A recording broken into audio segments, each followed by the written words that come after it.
We'll get started on today's podcast. We'll tell you about the Oxford Exxon Highway 6 West in Oxford lunch special today.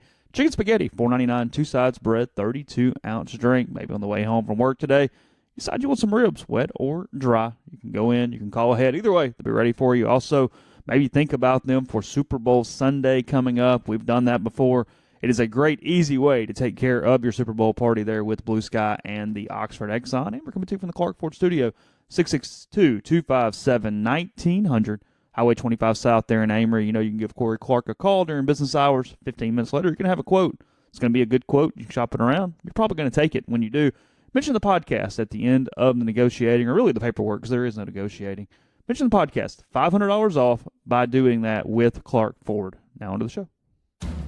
From the Clark Ford Studio in Oxford, Mississippi, MBW Digital proudly presents the Oxford Exxon Podcast. I'd say thanks for tuning in, but why am I going to give you a round of applause for something you're supposed to do, to be frank? And now, here are your hosts, Chase Parham. That broadcast school has really paid off. And Neal McCready. I deserve to be on TV.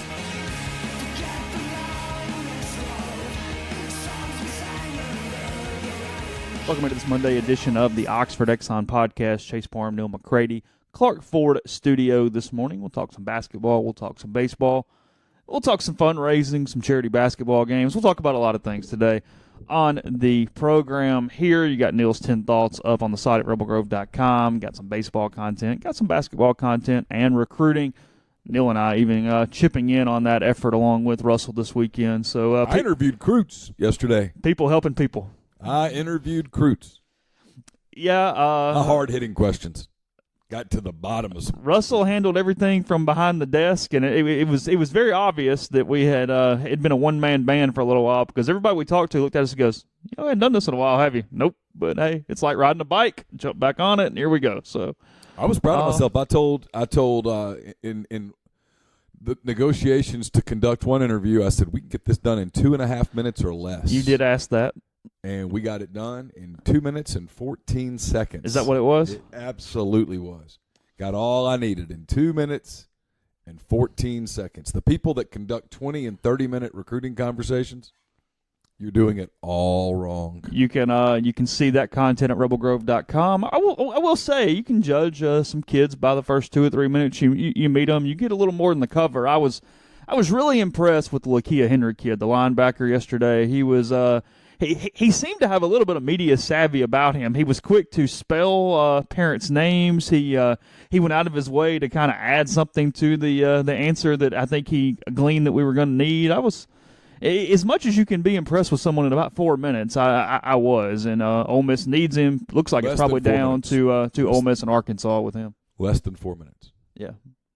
Less than 4 minutes. That was a detailed recruiting conversation. It was a fairly detailed conversation. Got it done in less than 4 minutes. That is correct. So, anyway, again, rebelgrove.com. Also, if you so wish, we are still raising money for the FedEx Family House at Le Bonheur. We hate charity, and that was made clear late last week. But this weekend, if you include, and I don't know the exact number, there's really no way for me to know the exact number because I wasn't planning on organizing a fundraiser. We have a minimum number. I don't know where it could go beyond that. I think the number that was raised for St. Jude was give or take $1,000. I was going to say around $1,000. Yeah, and we've raised about $3,500 for the FedEx house at Le Bonheur. Correct. When I say we, it's the Rebel Grove community. Yes, right. And I tweeted it out this morning because I wanted to wait until Monday morning because tweets get lost on weekends. They do. And so I waited till Monday morning. I'll tweet it out again later today. I think the goal that was set was $5,000, and hopefully we can achieve that, and that'll be. I kind of thought nice. We'll go through this. We'll give you kind of the timeline of how all this transpired this morning, because that's frankly more interesting than the basketball game or anything else from Saturday. If you own a business in how do you say Oktibbeha County, now would be the time to be advertising because we absolutely have listeners. So, but real quick for the first thing, really credit to all the Rebel Grove people, the podcast listeners, for just endless charitable givings over the years. I mean, I don't know if Neal and I have discussed this, but I sat down this morning, I was paying some bills and doing some different things, and I thought, all in all, between Neal's marathon stuff, the golf thing last year, the golf stuff that Craddock has pitched in so generously over the years. I think we've raised somewhere around $100,000 for charity all in with Rebel Grove over the last how many ever years. I would say that's a conservative guess. Yeah, I would because a couple of the marathons went up into the 25 to 30 range. Yeah, well, in fact, that first marathon that I ran, it got crazy. I was the second largest fundraiser. Yeah, for the entire St. Jude thing. Yeah, for that marathon. Yeah, and that's 50,000 people at that marathon. Yeah. Most of them raising money to get into the event. Yeah, a whole lot of people raising money for the event. Yeah. So, yeah, weird target over a charity standpoint. But, look, everybody's been asking about this stupid basketball game, and here's what happened. So, I think Neal got word of this a day or two before I did. However, there was a mass text sent out by... I got word of the concept. Okay, gotcha. And then for whatever reason, I'm not interrupting your story, but for whatever reason, last week things got pushy. In not a bad way, but just hey, we got to know, are you in or out? Go ahead. I interrupted you. Go ahead. No, you're fine. So, here's the deal.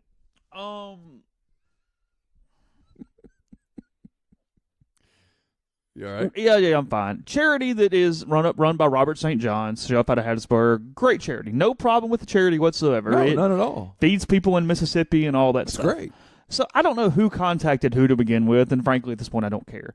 But it came to us in a text message. It was sent to about 6 people that I had in my phone, and then some other ones that I didn't, which, looking back, I thought, that's probably kind of strange there was that many people in my phone I didn't have. But anyway. I was same boat. I didn't have many of those It was numbers. sent to me, you, Richard, Yancey, Ben, Keith Carter, Keith Kessinger. Ben Garrett. Yes, correct. Right. And then maybe somebody else. But that was the ones I noticed just when I hit the little info button to see who all got this gem. Okay. So... And it's basically it was kind of pushy. It was a text saying that the MSU media contingent had organized a basketball game, had already had dates, had celebrity coaches, had entertainment. It was going to be on a Monday night in March at the basketball arena at Mississippi College in Clinton. Right. And basically said everything was done except for you guys being the Ole Miss team.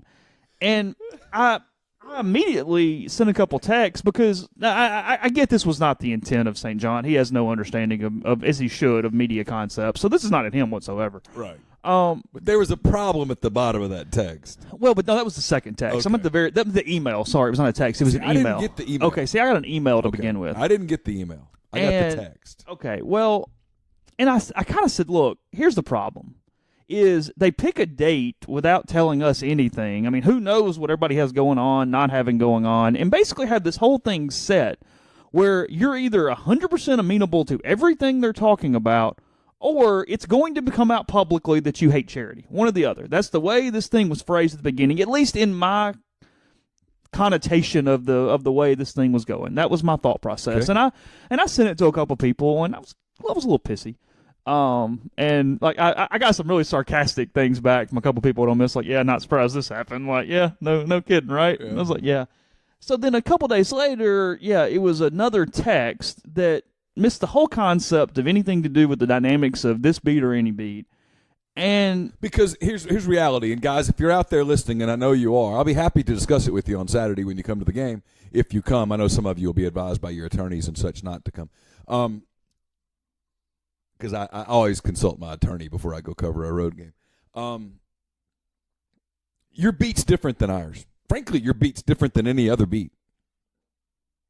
I've been on different beats. I've never been on a beat like the one that you all seem to have. Aggressively chummy. And frankly, this beat was a lot chummier 10 years ago than it is right now. But our beat's not chummy at all. No, and it's not hostile, but we all just sort of leave each other alone. We don't hang together as a group.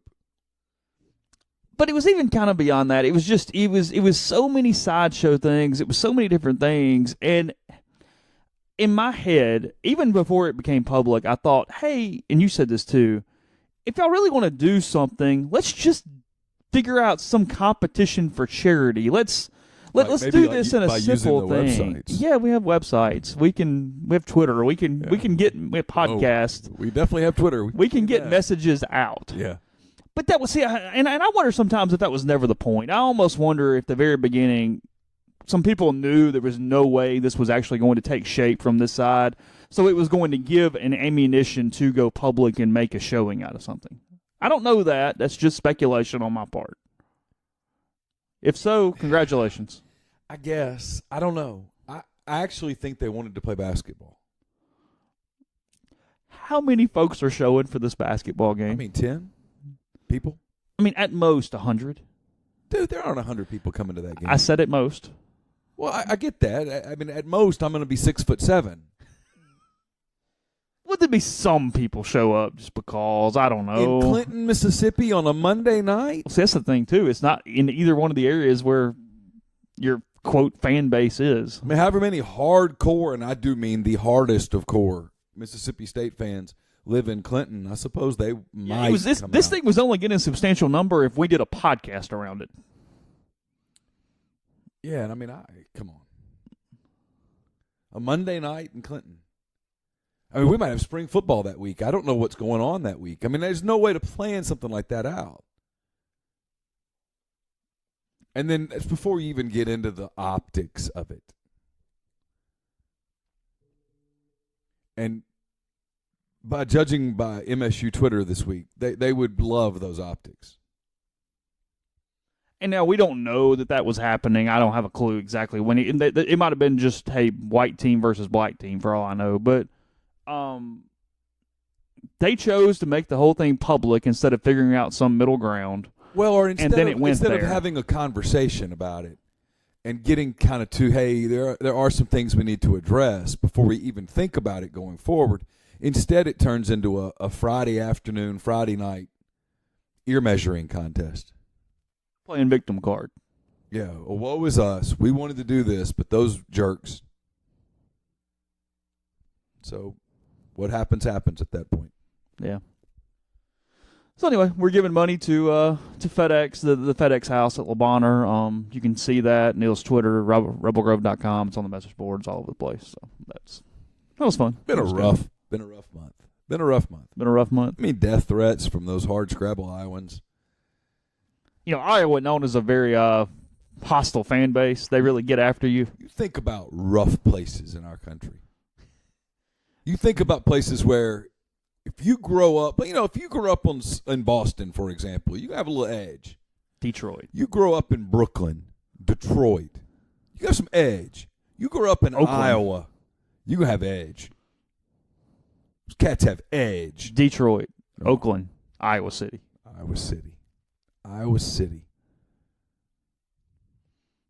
Des Moines. Dubuque. You ever met a Dubuquean? Edgy. Like a cat. Packing heat, usually. Yeah. Because you never know. You never know when someone's going to come pop You out go of that down to that cornfield. Culver's, and you never know. You never know what's going to happen at Culver's when they order the double chocolate mint and it's gone. Look out. The cheese curds. And they're out. Bush Light and they're out. Whew. Speaking of, what is Iowa State's obsession with natural light? Is it natural light? I think it's natural light. Yeah, I don't know. I thought it was Bush Light. I thought it was natural light. Yeah, well, Either way. Take your pick at that point. If you really have a preference between those two, I'm impressed. Yeah. But hey, this one tastes like water and this one tastes like water. how you get a 30-pack for $3.99? Yes. Be careful because, hey, if you criticize Iowa, look out. Death threats. They'll take your credential away. They'll go after your family. Those Iowans. Why were there so When many they Cyclones? go for the throat, they go for the throat. Why were there so many Cyclones fans in Oxford on Saturday? Do they just travel like that for everything? Well, I don't blame them. Their team is really good. And apparently they drank Memphis dry for the Liberty Bowl. Yeah. They've already been in the area once in the last month. Yeah. You went to the other party. No, it wasn't Liberty Bowl, was it? No. they played Oklahoma State. It wasn't Memphis. It was San Antonio. Was that where it was? I'm pretty sure. Or was it like last year or something? Jeffrey and I were talking about this. They were in Memphis a year earlier. Okay, that's what it was then. And drank it dry. Yeah. Of Busch Light or Natural Light, whichever it was. Yeah, whatever domestic beer you have. Whatever it was gone. My source on that is Jerry Lawler. Is it? Yeah. Really? Yeah. I mean, not to drop names, but. Hey, Yeah, there were a lot of fans. They had a lot of people there. That's what I'm talking about, yeah. Maybe they just made the trip. I don't know. I mean, frankly, if Ole Miss goes to, like, Iowa for a Big Ten challenge or something, I'm going to go. Yeah, they beat Memphis 21-20 in the 2017 Liberty Bowl. Yeah. There you go. Big win. Big win. Everybody remembers that Liberty Bowl. Matt Campbell getting things done. He actually is. Yeah, I know. That's what. Yeah. But we got before the break, basketball. Big week ahead, obviously. They go to Florida. They got Mississippi State at home. Reeling right now. Tired right now. And just got beat Saturday by a really good basketball team that was a really bad mismatch at the guard position even for Ole Miss. I mean, they offensively, that's a team that when you're getting your brackets ready, they could be hell come March for somebody. Offensively, I tweeted this. And when one guy tweeted back at me and then he deleted it. His tweet back at me was, "Why don't you go work for them?" Like, dude, chill out. They were fun to watch on offense. They moved the basketball. Kermit Davis talked about this after it was over. Everybody could pass really well, pass at a high level. And they got open shots, and they started making them. And then they kept making them. And then they really kept making them. They were like 20 for 24 or something in the second half. I mean, they only had 5 offensive rebounds, which tells you there was nothing to rebound. You don't get a rebound when you grab on the the ball score after it goes sheet. through the net. I mean, I get mixed up on fouls and whatever, but I think on the score sheet they made 13 straight shots at one point. No, they did. Yeah. I mean, that's hard to do against air. I mean, Ole Miss couldn't have been good defensively, but that's fairly talented no matter what. Well, at the risk of being critical here, many of those shots were against air. They weren't guarded. Didn't switch well. Didn't. Bruce Stevens probably did not like that film review. Because it's one thing to get beat because of athleticism. That happens, right? It's another thing to get beat because you're not hustling. That's the concern a little bit right now, is that for the last week, for whatever reason, Little effort. a team that was nationally ranked, and it's not going to be this morning, and nor should it be, but a team that was nationally ranked and playing for something didn't play particularly hard. It's got a bug. Kermit Davis says it eats his soul. Is that a quote? That was the quote. I wouldn't want to be at practice today. I would think today's going to be a different deal. Today might actually be the day that you throw caution to the wind and people vomit in buckets. Not all the people, because some people played hard. I thought Devontae Shuler played hard. I thought Brian played hard. Not particularly smart at times, but hard. I don't think effort's ever an issue with Dominic Olenichik. Athleticism is. Effort's not. Henson and Buffin played a little better. But, man, they got to get more out of TD than what they got out of TD this last week. Got to get some leadership out of him. What's the deal there? I don't know. Had an erratic career. He's having an erratic season. So it's kind of par for the course. To reach the ceiling, he couldn't be erratic. I would have sat Stevens and not played him again after the period in the second half. Really? He got beat. It was a three possession deal right there. Got beat, came down, took a really stupid shot, and got beat again. And then got just destroyed. Didn't get back Didn't at hustle at all, and the guy got sedunk. So you talk about competing against air. Well, when you take a 6'11" guy and hand him the ball under the goal with nobody guarding him, that is against air. And the air did not stop him. He dunked the ball. 4-2 in Iowa State. Yeah. Listen, that's a Final Four caliber team. Now, I didn't say they're going to the Final Four. That's a Final Four caliber team. If you're Kentucky or Duke or somebody, you don't want them in your regional. That's not a team you want to see on the bracket because their guard play is capable of beating you on a given day. They're good. They're really good. And I don't know that Ole Miss at its very best could have beaten them. But what's interesting about Ole Miss is as bad as they played last week, and they were bad, at one point against Alabama, they were only down 4 or 5 points late in the first half. And against Iowa State, at one point early in the second half, they were down 1 point. Well, when only being down 5 or whatever it was at halftime felt like the gift of all gifts. Oh, I thought it was a win. And then they come out and just played like crap, and then only down 1 early in the second half against Iowa State. Only down 1. You have a chance. They don't play hard. It was weird. I don't know. This is a fascinating week though, because they go to Florida and they play a hungry Florida team. I would assume hungry. Hell, they might not be. They're 11-8. They lost to TCU on Saturday in Fort Worth. There's some clamoring down there for change. And that's early, but they did this last year. There was a reason Mike White's name popped up on this Ole Miss job last year. It was because Mike White was putting his name out there on the Ole Miss job in case something happened at Florida. And they got hot and salvaged it. Made the tournament, and actually played pretty well. But now they're 11-8. People aren't going to be excited. That's not going to be a big atmosphere at the O'Connell Center. Yeah, never really is anyway. So it's a chance for Ole Miss to salvage this a little bit. And then they come home to play a hot Mississippi State team. Beat Auburn, pushed Auburn down to 2-4 in the league. Yeah, Auburn without Wiley. Saturday. Austin Wiley didn't play, and that was a factor. But State's good, and State will come into Oxford very motivated by this charity basketball snafu. We'll continue that in 1 second. First, tell you about Scripted Jewelry. Go to the website, scriptedjewelry.com. Today, last day, maybe tomorrow, but I think, tomorrow, last day for your no-rush ordering for Valentine's Day. So get it done today.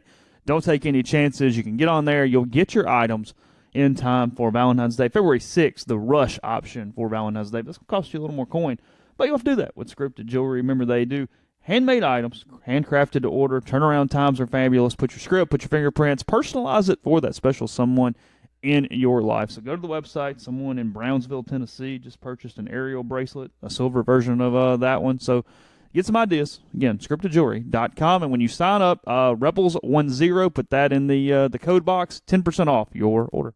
Ariel the mermaid? Spelled the same way, so potentially.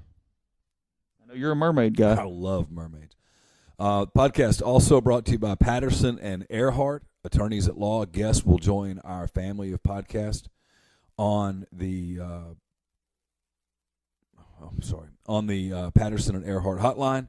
Patterson and Earhart specialize in personal injury law and real estate law, but theirs is a general practice that can handle any of your legal needs. When you contact Patterson and Earhart, you speak to one of the partners in the firm, and that's who will handle your case, not some paralegal at a faceless corporate firm.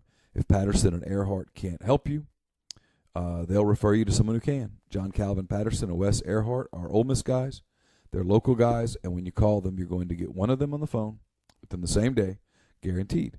So whether you've been injured in a car wreck or have other legal issues, give them a call, 662-526-1992, or check out their website, pelaws.com. Your initial consultation is free. On Tuesday, tomorrow, Pinnacle Trust will be hosting their annual economic forecast in Jackson, Mississippi at the Country Club of Jackson. The doors open at 5. Join the Pinnacle team for cocktails and appetizers. The program begins at 6, ends promptly at 7. Goldman Sachs economist John Tousley will be highlighting the current state of global economy and financial markets.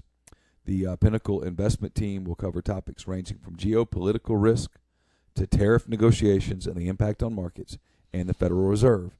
For those unable to attend, the event will be recorded and made available on the Pinnacle Trust website, pintrust.com. It's PINN trust.com. For reservations, email assistant@pintrust.com or call the office at 601-957-0323. Podcast also brought to you by the Westin Jackson. Gather at Estelle Wine Bar and Bistro at the Westin Jackson. Sip on a creative craft cocktail or enjoy their curated wine list. It's open for breakfast, lunch, dinner, and Sunday brunch, and Chef Caden's mission is to connect guests with the community through local partnerships, so gather at Estelle tonight. Podcast is brought to you by Community Mortgage, Oxford, Memphis, Seto County, and Chattanooga, a leader in condo financing in Oxford, and the float-down option, which allows you to lock in the current rate. But if rates go down before you close, you get that lower rate. 662-234-2704 or JLOW, JLOWE at communitymtg.com. Looking at Ken Palm real quick, just a little update on things after that week. Ole Miss losing 3 of their last 4, including 2 in a row. Couple drastic changes here. Ken Palm still has them 20-11, 10-8 in the SEC as of this morning, and they have them going 1-1 on the week, but a tight one on the win, giving them only a 30% chance to go into Gainesville and win on Wednesday. That is a projected 68-62 loss to the Gators, and then has them winning Mississippi State 75-73, 55% chance at home on Saturday. If they're going to make hay, this is the opportunity, because Ken Palm, while 2 of the games are very close percentage-wise, has them winning 3 of the next 4 after losing to Florida, or actually winning 3 in a row after losing to Florida. Because they get A&M and then Auburn? Georgia on the road. Which Georgia kind of hammered Texas on Sunday. The SEC scratched out 4 wins in the SEC Big 12 Challenge, which kind of was a win for the league, considering you look at it, and LSU didn't play, Auburn didn't play, Mississippi State didn't play. 3 of their best teams were not in that challenge, but they got wins from Georgia, they got wins from A&M, they got wins from Kentucky, and then Tennessee, where the 4. Tennessee hammered West Virginia. Kentucky beat Kansas pretty handedly in the marquee matchup of the day between the 2 powers. I don't know whether you have looked at 10 Thoughts or if you read it carefully. I delved into this a little bit. 10 Thoughts, by the way, brought to you by Harry Alexander. Harry's an Oxford-based RE/MAX legacy realty agent. He's been in Oxford more than 4 decades. If you're getting into the market right now, the residential condo market in Oxford, you need to get in touch with Harry. It's harryalexander.com, and then send him an email. It's ha@harryalexander.com. So I dove into this a little bit. Before the season, I had Ole Miss going, I guess, was it 10-3, 11-3 in the 9? Whatever they went. And I nailed it with them losing 2. Well, but I had them losing to Iowa State. Oh, gotcha. Yeah, gotcha. So I got that. I had them 7-11 in the league, and so I did what I like to do when I'm trying to pick is I have found this, as stupid as it is, it kind of works. Worst case, best case, meet in the middle. Worst case, I've got them at 7-11 right now. All right. Best case, I got them to 13-5. Sure. Which is really, but the best case is giving them a lot, and the worst case is giving them nothing, basically. Meeting in the middle is 10-8. And I said, hello, Mr. Bubble, at 10-8. Oof. I mean, my God. You are the because of their non-conference lack of wins, frankly. I think they'd be on the wrong side. Yeah, you look at some past history in the SEC, and there's several examples just in the last year, 2, 3 years. Now, the league was worse other than one of those years, but of teams being in that range and not getting in and falling short, just because that non-conference schedule gets up into like the 250, 260 range from a strength standpoint. It would be one of those deals where at 10-8, you go to Nashville having to win. I think you'd have to win 2 games in Nashville. I think you'd have to wake up on Saturday morning with a game to play. Because San Diego has not been good. Now, Baylor's been better, and that's helped. Yeah, that's helped. Even Butler's not giving them what you kind of thought Butler might give them. It's still a quadrant 1 game, but it's not giving you what you thought analytically all the way around. You're going to have to win games. And this is where Kermit talked about this after the game on Saturday. There is no margin for error on this team. I've been saying this for a long time. There's none. None, 0. They have to be efficient, and they have to play really hard. They know what's in front of them. I mean, go win a game on Wednesday night, and suddenly you look okay. Win 2 this week, and you're in great shape. But lose 2 this week, and it just gets almost impossible. If you're Ole Miss, your worry is that, just looking at Ken Palm, and again, we're just taking metrics here. There's only 2 games left on the schedule where you have a better than 58% chance of winning them. Texas That's the worry. A&M at home and Georgia at home? Missouri at home. Missouri at home. Actually, I may have missed something. Might be 3. Yeah, sorry, 3 of them. A&M, Missouri, and Georgia at home. And then they have some winnable games. This is the thing, is they could win in Georgia. Sure. They could win in Columbia, though it's looking harder by the day. They could win in Fayetteville. Who knows what Arkansas will be, but Arkansas showed life this last week. It's senior day, so it'd be really hard, but they could win in Columbia. They could Missouri. win in Como. But it will be difficult. Yeah. Missouri had a 14-point lead on LSU in the last 5 minutes the other night and just caved. I mean, turnover, and then LSU got bailed out by the officials in the last 5 seconds, and it's that I went over to Gabe's message board just to pop some popcorn and check out the fallout, and it was a lot like Ole Miss has been at times, depending on the game you're talking about, sort of the same kind of deal. They never should have been in that situation, and then they got screwed on top of it, so it's what percentage are we blaming of who at this point? And it's a little of everything, frankly. The better team got bailed out, but you had a chance to just hold the ball and hit some free throws and win by 10. Yeah, up 14. About 4 minutes left. God, I mean, come on. Yeah. When you lose that one, it's really hard to pin that on the officiating. But you still did enough. I mean, yeah, it sucked, but you did enough. They had a 1-point lead. They were up 71-70. LSU goes in for this wild layup and somehow ended up a foul on Missouri, and then the kid hit 1 of 2 free throws to send it to overtime. And once it went to overtime, you went, okay, ball game. Yeah. Because Will Wade had lost the tie very early in the second half. He was hot for most of the night in Como. But so it's doable. It's there, but you're going to have to win games. It's not the league's not going to fall to you. I don't think. I think you're going to have to go get it. I don't know. Had a lot of people ask over the weekend, do you think this is a tournament team? And my answer at this point, and I've watched a lot of their games, is no.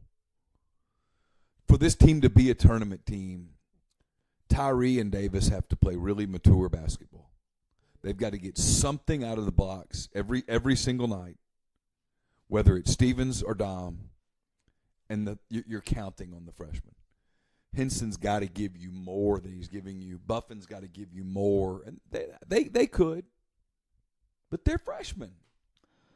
Kind of looking at it here, Arkansas has done Ole Miss a little bit of a favor. I do notice that Arkansas has jumped into quadrant 2 as of right now for a game. They're up to 69 in the net. Vanderbilt just kind of hanging there at 93, but probably safe as a quadrant 2 as well. But just nothing in those other non-conference. Like, you thought FGCU would be sort of okay. They're a quadrant 4 game. They can't even get to quadrant 3. San Diego's at 100. I mean, we thought they'd be better, but they're not good by any stretch. And then this is not one of Mueller's best teams at all. Illinois State is hard down in the 200s, so that's that. And you're not usually getting the Kermit bump off MTSU. MTSU sucks, too. Yes. I mean, he's not there, but he also picked the appropriate time to get out of Murfreesboro, too. It was that team. Interesting how that always. That team was not very talented in Blue Raiderville. Now they would have had KJ Buffin and they'd had some guys, but oof. Yeah, I mean, they'd be better than they are. They're bad. Yeah, real bad.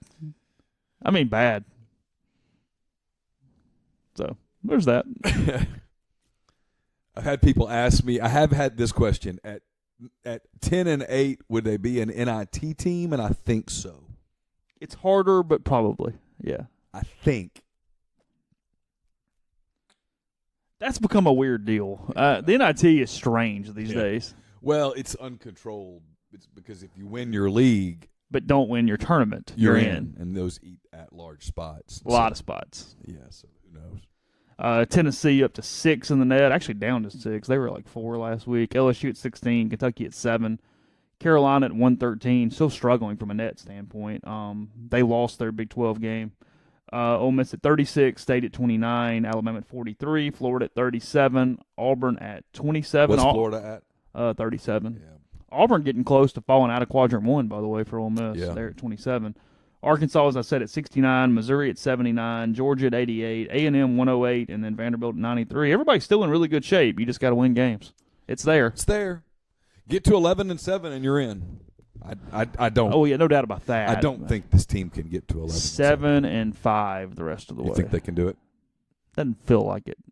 The Schuler injury is so big. I mean, he looked healthier Saturday. Did he? Actually exploded off the foot and got a dunk. What's up to TD? Made some shots. Yeah. They're not doing anything if he's not going to play well. Period. I know. Analysis. Your best player has to play well. Got to play mature basketball. Mature basketball. And it's just struggled to do that. It's been hard. And look, Terrence is a great kid. It's not about Terrence, the human being. Just on a basketball court, he's got to control his emotions. And he's got to play really hard.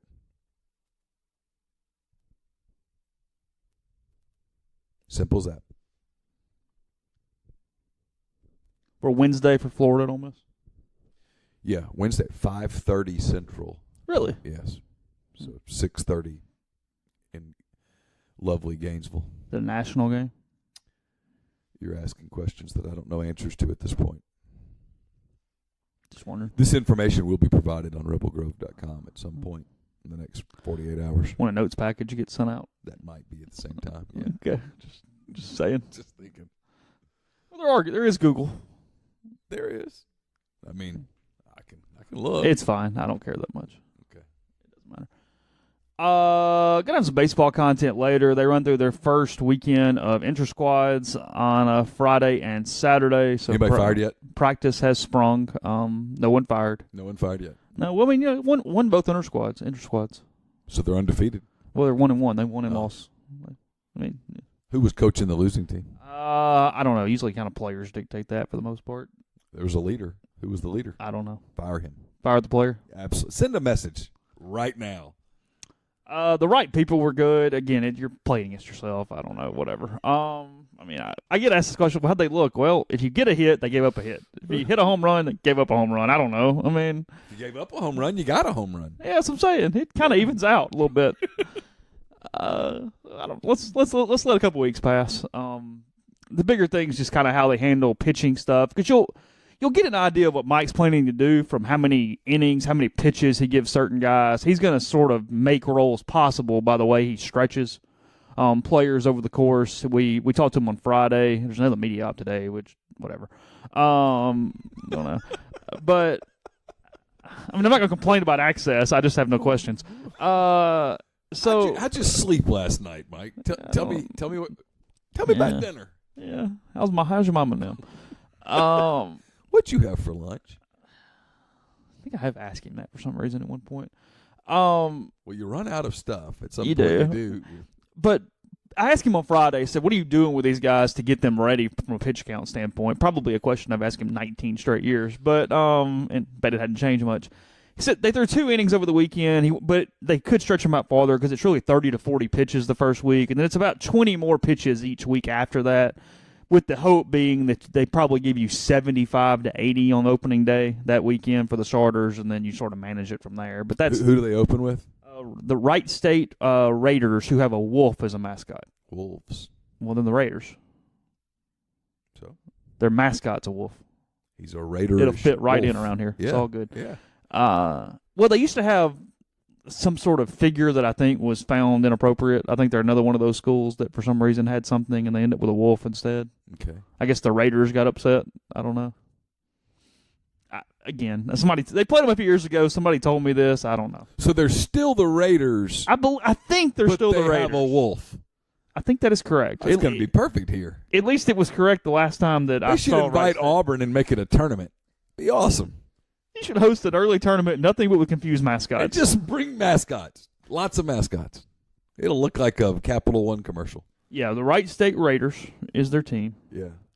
And their mascot is this thing. That's a wolf. It's a wolf. Or a German Shepherd. It's a big dog or it's a wolf. It's something. I don't know. It looks wolfish. It does look like a wolf. Because he actually looks kind of pissed off. What's his name? I don't know. Don't care. Sorry, not going there. It's okay. But they're one of the reasons that Mike is so fanatical about the weather. 10, 12 years ago, God, it's been that long. They had decided before the game, hey, look, if it rains at all, we're just going to call this thing for the day and not try to sit through it. And Ole Miss, with Lance on the mound, lost 1-0 in a game that went like 4 innings. And since then, Mike has become incredibly paranoid about any weather, so we're going to sit for hours and hours and hours because of a 1-0 loss to Wright State in 2007 or something like that. So there's that. What conference is Wright State in, Mr. McCready? I actually knew this. Is that in Ohio or Kentucky? It's in Dayton, Ohio. Okay. They're in the MEAC? Not even close. Okay. MEAC is over there, east. They're in the horizon. I thought you might know that, but nonetheless. Oh, I should have known that. You should have. If nothing else, from like men's basketball, because they're usually pretty good in men's basketball. So tournament stuff with them in the horizon. I got a little paranoid. Instead of just taking a compliment on Friday, I walked up for the little media scrum. We were standing there, and I guess we were waiting on a player, so Mike was just sort of walking around, and he told me I looked good. And in my head, I kind of thought, well, do I not usually? Like, was there some difference or whatever? And I kind of looked at him and I said, well, I'm cold. And he kind of laughed. He goes, you don't look cold. You look good today. I said, okay. That was nice. I mean, it might have been the Blue Delta jeans. I don't know what it was. I would not have had those for most of the season last year, so maybe that was the difference. But I just Blue Delta makes you look more put together. Does it? It does. Because it's fitted. You're not haggard. Jeffrey took that plunge on Saturday. I know. Yeah. He discussed how he designed them and everything when I saw him on Saturday evening. Was he pleased? Seemed to be pleased. He did. It's hard not to be pleased after an outing at Blue Delta. You negotiated terms with the missus. We're working on it. So we're probably a week away. I would think we're about a week away. We also need to get deep into the show to really get the drama going. Yeah, we need to get a little further into the show. She and I discussed some of the questions that I have about how they're going to do some of the things on the show. She had some interesting theories. Did she? She did. She didn't know, but it was a little bit of a quiz, and she handled it incredibly well. I got some questions about that. The Bachelor is tonight. That's what I mean. So we're still a week away. Yeah, so we'll probably do it. We might get 2 more episodes in. Okay. I got some questions on that. I'll ask them in a second. First, tell you about Mastercuts Lawn and Landscape, 662-607-7773. You can get the custom playground still if that is what suits your fancy. You get a free quote just for taking care of your yard all year long like I do. You sign the contract. Not to worry about it anymore. info@gomastercuts.com or 662-607-7773. We told you Dead Soxy would be informing you of any new products or opportunities. They're pleased to announce a way for you, the Rebel Grove community, to be a part of the process in the creation of new sock concepts. There are still limited quantities of the Mississippi sock line available, and in an effort to launch a new line, they are increasing the discount to 30% off all items. So as this original Mississippi line comes to a conclusion, don't miss your opportunity to feel the difference a quality sock makes. Additionally, there will be new concept pictures forthcoming. They really want your honest feedback and input as to what resonates with you. So for all of you who've tried them out with a single or a couple pairs, this is a great time to go in, deadsoxy.com, take advantage of 30% off, and round out your collection. And if you've not tried them, now's a really good time to do it. I would appreciate it. Russell would appreciate it. They are the sponsor of the Soft Verbal podcast. We'll tape another one of those this week.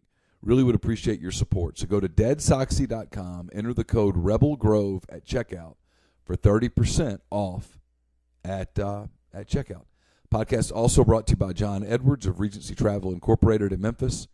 You know how this works. You call John, you give John some parameters, give him a budget, let him know where you're thinking about going, what it is that you'd like to get out of your vacation, how much you're willing to spend, and then he'll sit back. Don't worry about it anymore. He'll give you options that you would not have found on your own. He's part of Virtuoso. It's a worldwide network of travel partners that allows John to supply his clients with added values and unique benefits that are simply not available to other travelers. You don't have to live in Memphis or near Memphis to take advantage of his services.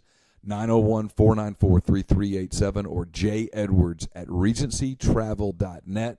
First-time clients can save $50 off their first booked trip just by telling John you heard about Regency Travel on the podcast. We're also brought to you by Grenada Nissan. If you're in the market for a Nissan vehicle, Grenada Nissan's the place to go. They have a complete selection of new and previously owned Nissan vehicles, great lease deals as well. Gene and Sandy are terrific people. It's great service there at Grenada Nissan. phenomenal service after the sale. They're just wonderful people. If you're in the market for a Nissan, that's the place to go. GrenadeNissanUSA.com. Been telling you about the different ways to help out our partners with the Best of Oxford. Love you also to vote Oxford Best Pharmacy is G&M. All it takes is to vote G&M Pharmacy, Oxford Best Pharmacy at oxfordeagle.com/best of Oxford. And remember, as we tell you about all the different ways that G&M can help you from switching the medications easy, I'll tell you about the compound creams, different ways to get multiple things in there all at once. They're very, very affordable, everything from skin conditions to nausea and vomiting. They do some pretty good things with chemistry to help you out. So just ask about different ways to take care of what you're looking for at G&M. Again, give them a call at 662-236-2222 or go visit them on South Lamar Boulevard. Yeah, before I get back into that, I almost forgot. My favorite part of the deleted tweets was this morning when they put a picture up that was certainly not me. Really wasn't you. And not even close. Not even close. Apparently there is someone else with at least my name in a Twitter account. Not a fake account, just another person. And I'm sure he's a nice person. I'm going to guess that he struggles with the ladies. Yeah, it was stupid I'm sure he's a nice guy. Oh, yeah. It was stupid on so many levels because it's not exactly hard to find me. A lot of ways to figure this one out. And yeah. I don't know. I read it and I thought it doesn't take a lot of brain cells for this one. Well, as I've said, I want to give them credit for obsession because they are all over that. They get the trophy. The trophy. The podium is named after them. Well, it was interesting. One of the other things that I was told over the weekend was that we were upset, but that had we played the game, they would have taken the trophy home. And I was like, okay. Really worried about winning the trophy, but you invite Keith Carter to play. Hold on. I mean, I'm pretty sure our strategy would have been just to feed him. Well, yeah, had the game been played and we had Keith Carter and Keith Kessinger on our team. Yeah. All right, so here's the deal, fellas. We're just going to stay back here on defense. We might run a pick, but that's about it. I mean, you want me to, shoot it. That's the end. That's all we would have done. And I love the thing about you're worried about taking the L. No, I'm worried about my ACL. I'm not worried about the L. I'm worried about all the L's. The LCL, the MCL, the whole deal. PCL. All the L's. All the L's. I'm worried about those L's. Damn right. It's going to be called the Golden Chicken, by the way. I had a different name for the trophy. Did you? I did. Wasn't the Golden Chicken? No, I mean, Golden Chicken would be fine, but I kind of thought the Calvin Green trophy would be a little more appropriate. Because I love this one. This is the one I love. When we could have spent a cup with a bunch of dollar bills out the top of it. Yeah, this has been the one that I like, is that we didn't cover this story, the NCAA story. Number one, I beg to differ. Number two, I've pointed out where we were wrong, while we were wrong. It's funny how a lot of the people who did cover the NCAA case with an attention to great detail left out some of what happened in Covington, even though that's been chronicled. That was not germane to the story. It was apparently not germane. Right. I thought that was interesting. We're going to dive into a journalism portion of the comparison. I'm all in.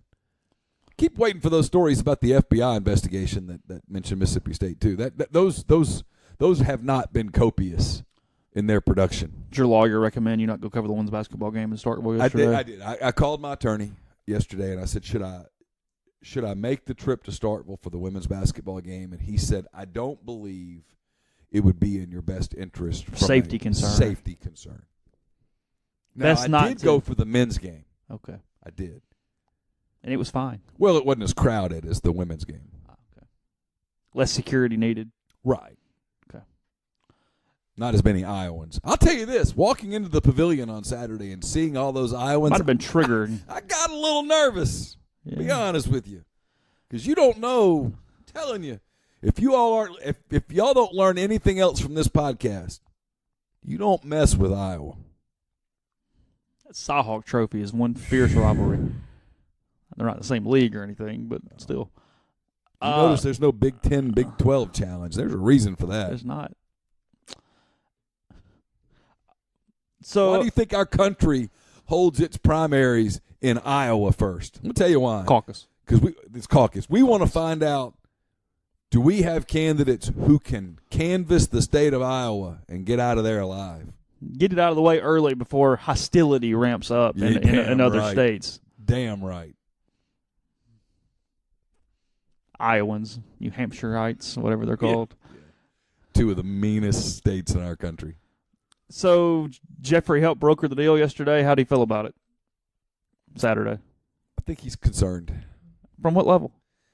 I think he is. I think he's concerned that her appearance will be too lengthy, and then I think honestly he's concerned that it will become repetitive, and that perhaps we'll learn things about Jeffrey that even you and I don't know. We have a tendency to get off topic, and when that happens, we have a tendency on our podcast to break from structure. Yes, we have a plan, and often we get away from that plan. She, however, was all in. Oh yes, ready to go. She's ready to go. I mean, TV3 or whatever they call it will be on tonight at 7, and she will be locked in. She and I have some similar opinions of what might happen, but we had the discussion about how ABC, the network, will handle some of what's coming at the end of this program, the end of this particular series. We have different opinions about how they'll handle that. We discussed those. We debated those pleasantly over a beverage. So Jeffrey's not trying to be on at the same time or anything along those lines. He does not want to moderate. I think he wants to be nearby. Nearby. Yes. So you're telling me 9 a.m. is not a good recording time for Mr. Wright for this particular? I have a feeling that this is going to be a conversation that is held late one afternoon or early in an evening. Perhaps you and I will have to open a bottle of something. Gotcha. Yeah, I don't watch this, so I'm just along for the ride. One of the things we discussed was, as I've told you, that one of the storylines on this particular season of The Bachelor is an experience level thing. The Bachelor, his name is Colton, is inexperienced. He has had no experience, or at least that is what he claims. He claims to be completely inexperienced. And typically on The Bachelor, when things get down to the end, they in the next to last round, I think this is the next to last round. Maybe it's the last round. They have the fantasy suites. It's when there's 3 remaining, or at least it used to be. I think it's still 3. They have the fantasy suites, and at the fantasy suites, Chris Harrison, the host, gives them a card. That's right. And they read the card, and the card says that you can opt in or out. You can opt in or out, but you don't have to. But if you would like, you can give up your individual suite for the fantasy suite. For the fantasy suite. And it is certainly implied that in the fantasy suite, the 2 people close the door, the cameras are not in there. And what is implied is that it is an opportunity to have experience. To spend hours and talk and really get to the bottom of the details. Get to all of the details. And life plans and whatnot. Given that Colton has never been in a fantasy suite before, it is difficult for me to believe that part of this particular, that we're going to have 3 trips to the fantasy suite for Colton. You see what I'm saying? Yeah, I do. So I do wonder how ABC is going to handle that portion of it, and there's no way to not handle. Well, they've never had a guy turn all 3 down. No. So that would be different. And if they don't have the fantasy suite, well, then what do you do? So I'm curious. Legitimately, when all the jokes, like I told Alicia this. When ABC, Aaliyah, I'm sorry. When ABC has their meeting, you know that they all sit around and crack jokes for an hour. Then when they get through cracking jokes, someone has that moment where they go, "So seriously, what are we doing? Yeah, what's the deal? What are we doing about this?" And I don't know the answer. I've thought about how would you handle that? I don't know. Spend time on it, you say? I would definitely think that they want to spend time on it because after you get through joking about it, you do want to come up with a way to broach that tie. It's going to be the question. So you went to the fantasy suite with 2-3 women. How many did you experience with? Did you watch a lot of Pro Bowl yesterday, I'm sure? Sat down, appointment viewing. Carson came in a couple of times and mentioned the Pro Bowl. I looked at it briefly. Okay. I didn't even know it was going on. I was working on 10 thoughts. I was trying to get it done. I walked the dogs, and then because I wanted to watch the Thunder and the Bucks at 5. High-level NBA game. High level. Big NBA news this morning. Did you see that? Anthony Davis says he's out. No matter what, one way or the other, he's done. Trade him, whatever. He's not signing.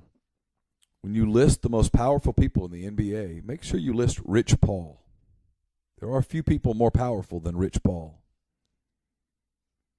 Anthony Davis to the Lakers by the trade deadline, which I think is February 7, is a game changer.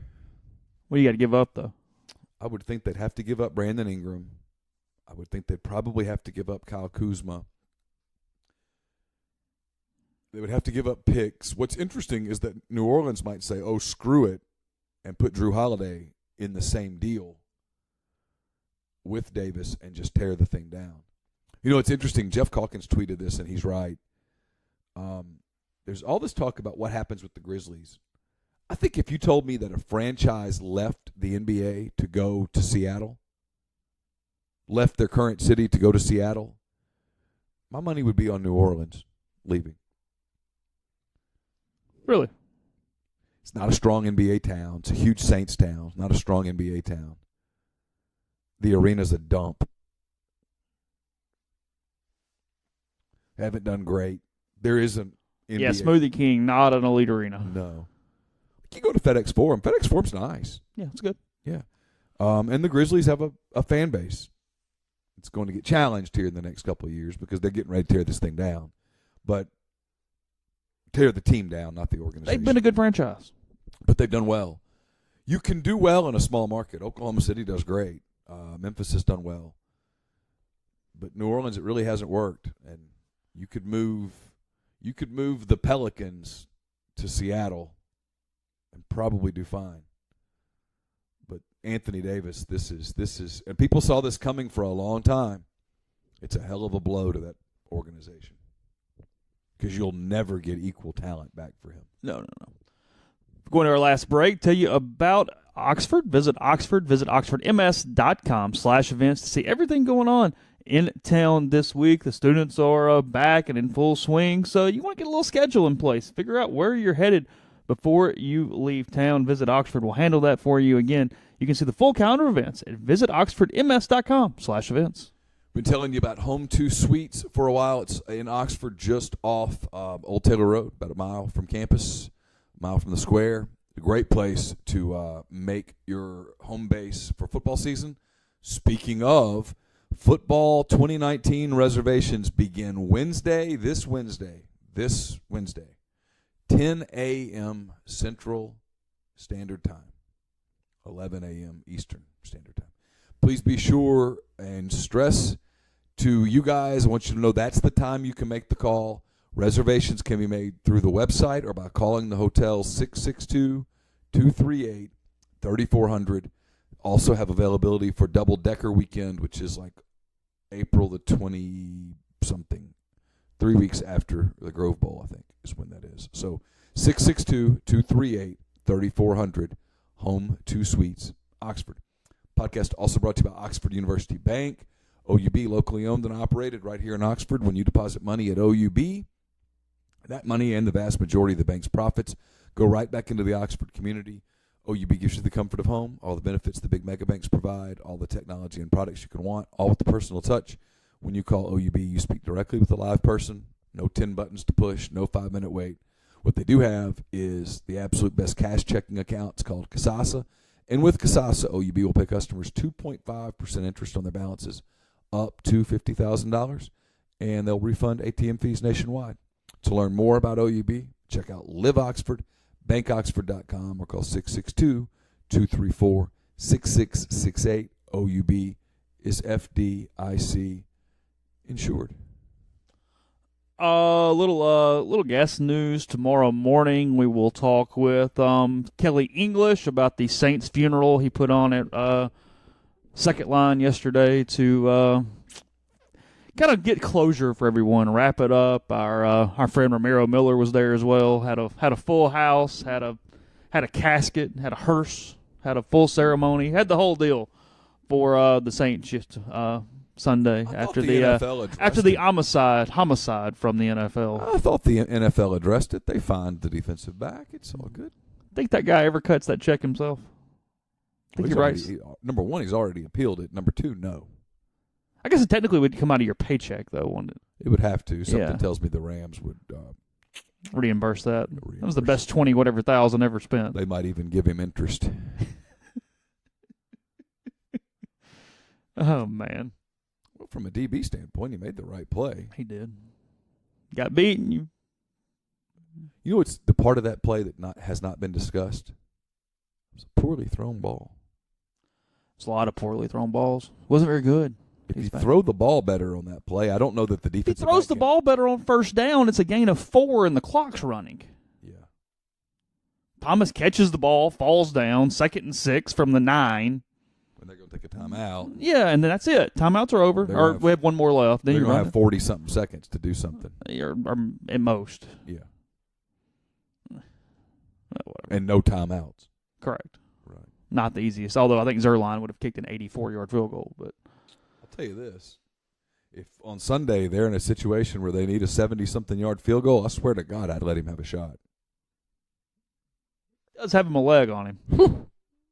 I kid you not. I mean, if I'm down 2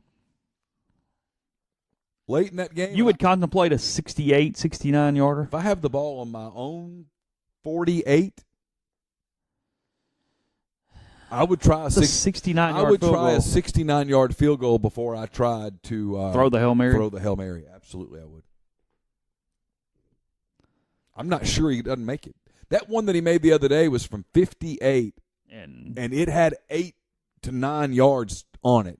It was up way over the crossbar. Yeah. I mean, let's keep this real. It's the part of that game that didn't get talked about. That dude makes 2 clutch field goals from a long way out. Or else this is either one, and they've lost. And they lose.